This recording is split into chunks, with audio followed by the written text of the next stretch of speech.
You must discipline yourself and take full control and responsibility for the outcome or whatever it is that you are seeking at this moment. There are going to be so many different things that you will embark on. There are going to be so many different things that's going to try to slow you down. There are going to be so many different challenges that you must face. But instead of running away from the challenge, run towards the challenge.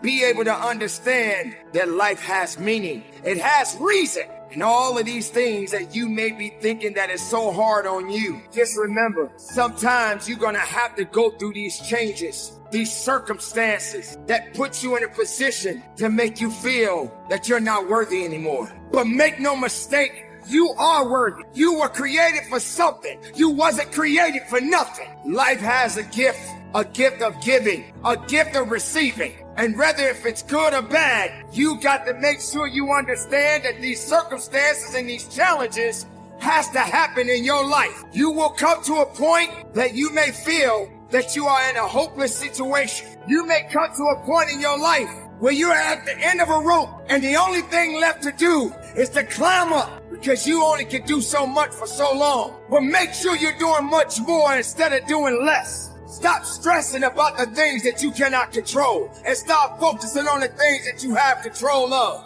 Everywhere I look and everywhere I see in today's society, everybody's doing everything they can to be more comfortable, right? They're looking for the more convenience. They're looking for the quicker. They're looking for the faster. And see, there's opportunity in that for those of you that want to get better. Because I'm going to tell you right now, all the great things in my life, all the great things in other high achievers' lives, all the reasons that these successful people that you look up to, that you aspire to be like, are the way they are, have all come from a place of being uncomfortable. Okay, so understand that when you're trying to avoid the pain, when you're trying to avoid the struggle, when you're trying to avoid the hard things in life, you are actively choosing to be average. You are actively choosing to be mediocre. And you are actively choosing to move further away from what you want in life. Because that hardship and that pain and that struggle and that frustration, they give you the skills that will forge you into a mother champion. All right. So remember that when you try to take the easy route. The easy route never pays well. The only route in life that pays well is the hard route, the struggle, the pain, the frustration, and the overcoming of those things. And not only do they pay, they fulfill you as well because it shows the people around you. It shows your kids. It shows your brothers, your sisters, your friends, your community, what is possible. And there's nobility in that. Life, how beautiful it is. How amazing it is to be able to rise up in the morning and have that sun shine on your face rather than on your grave. What makes life so unique and so beautiful? It is beautiful because whatever you have that you may be facing, what you may be dealing with, life is still good. Life has so many moving parts, but life is always good. Every day is a new day and another opportunity that others may not have. This life that you have been given, this life that you are temporarily holding on to, this life that has been just given to you for only temporary reason has more meaning than you can ever imagine. So many people in the world take life for granted instead of realizing that you have to take the opportunity to live it the best way you know how. Now, on this journey of life, you're going to face a significant amount of circumstances, a significant amount of challenges. You're going to fall into areas that you cannot understand. And maybe it's not in the position for you to understand at that moment. When you start to feel that you are in a position that you don't love your life, then shame on you, because your life is a beautiful thing. And no one deserves to ruin it. No one deserves to control it. No one deserves to steal your joy. Your life is your life, and you have the right to live it the best way you can. Did you ever think for a second, if I spend my whole day complaining, either vocally or in my head about everything in my life, maybe it's just me? Let's be honest, guys. You've probably killed your fifth slice of pizza and then felt a little twinge of regret. Okay, fat doesn't melt away just because you complained about it. Muscle doesn't show up miraculously because you felt bad for yourself. If you didn't put in any of the work, what did you really expect? I mean, come on, guys. Aren't we past this kind of thinking? I'm not always in the best of moods and things don't go right all the time. They go wrong all the time. But I've come to recognize and appreciate the opportunities I have to test myself. I've come to love the test days. So yeah, in that minute, it does suck. But I'm not going to go around crying and whining my entire career because of one day of setbacks. I recognize in the long run that these are my moments to test myself and really push myself for progress and grow. Are you the kind of person that can draw the line in the sand? Are you the kind of person who could say, this is enough? Are you the kind of person who says, I am done with that and I'm going to become what it is I know I can become? None of us were born that type of person. It's not a magic skill. It's not something that we're gifted with. It's not something that God gave us. We just understand that if we don't stick to what we say, that things aren't going to change. And we want that change more than we want that pizza, more than we want that cigarette. We want the change more than the sacrifice we're going to make. I am obsessed with my legacy, which means I'm trying to give more than I'm taking on a daily basis. Plus, I know I'm good enough to get mine without taking from somebody else. So I'm running a marathon. My only vulnerability, my kryptonite is being regretful in my 70s or 80s when I have less in the tank.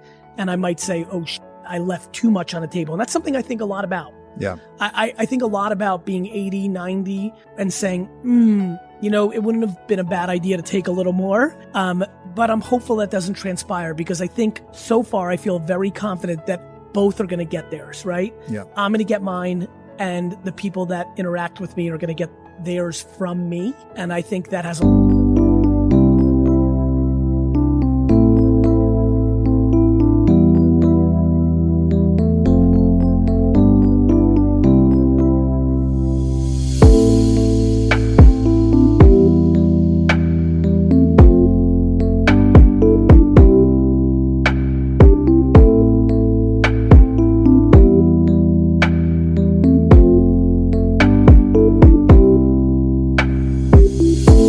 to do with why I put out so much content. What I'm worried about is there's a lot of people listening right now and saying, okay, easy for you guys to say. And what I always tell these kids is, you don't understand. That's how we got to that place. Yeah. Like everyone's like, easy for you, easy for you. Like, I'm just fascinated by people's lack of patience. Like I didn't even, and I know we live in a social media world and everybody's getting all these things flashed at them, but it's crazy. I'll never forget the day I started working full-time in the liquor store. I was 22. And I remember saying to myself, literally the first day, like I'd been working in the stores for 8 years since I was 14, but this is it. I'm done with college. I actually worked few hours when I drove home from college my last day, but the next day was the first day. It was so weird. I hated school my whole life. And that was it. Like I walked into the liquor store and I never had to go to school again. It was like crazy. It was the best day of my life. And I'll never forget, I remember saying, okay, I'm not going to say a word for the next decade. I'm not going to talk to my friends. This is real. And I didn't. My high school and college friends are very weirded out by me.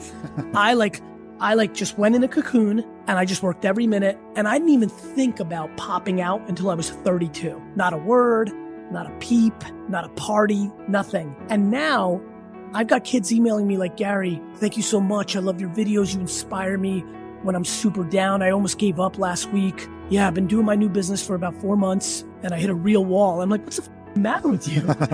4 months? You didn't hit a wall. You haven't even gotten out the gate. You're not even in the car.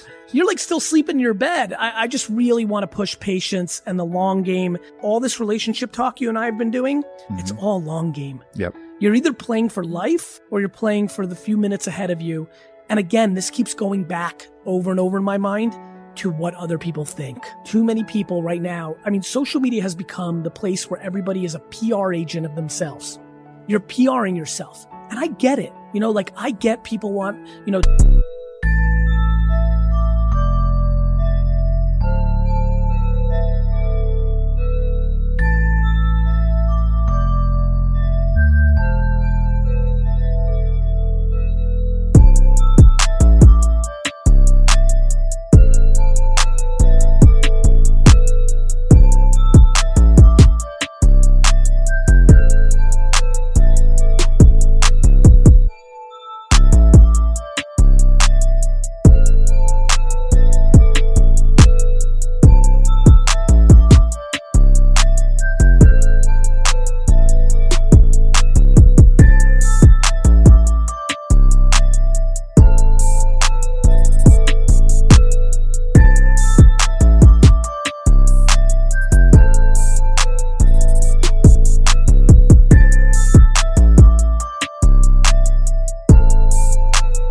hook up and to have fun. I get everything. I get it. But it is creating ungodly short-term behavior, which is not allowing people to really win the game. And by the way, that's the punchline. This is a mental game. There's just nothing else. But let me get real practical. I've been putting out a lot of for the last 5 or 6 years, and I'm starting to see the themes of what's actually working. Here's a big one. If you're not feeling it, find new friends. I'm being dead serious about this. This one is real big for me. Who you hang out with is a huge deal. And again, these are all tried and true things, right? We've heard you're the whatever of the 5 friends you spent. That's real. That one, put in the bank. If you're not feeling it, you need to go to meetup.com and go to 10 meetups of people that are hungry. It's unbelievable what happened to me when I got into the Silicon Valley world and started meeting Mark Zuckerberg and Ev Williams and Travis. It changed my life.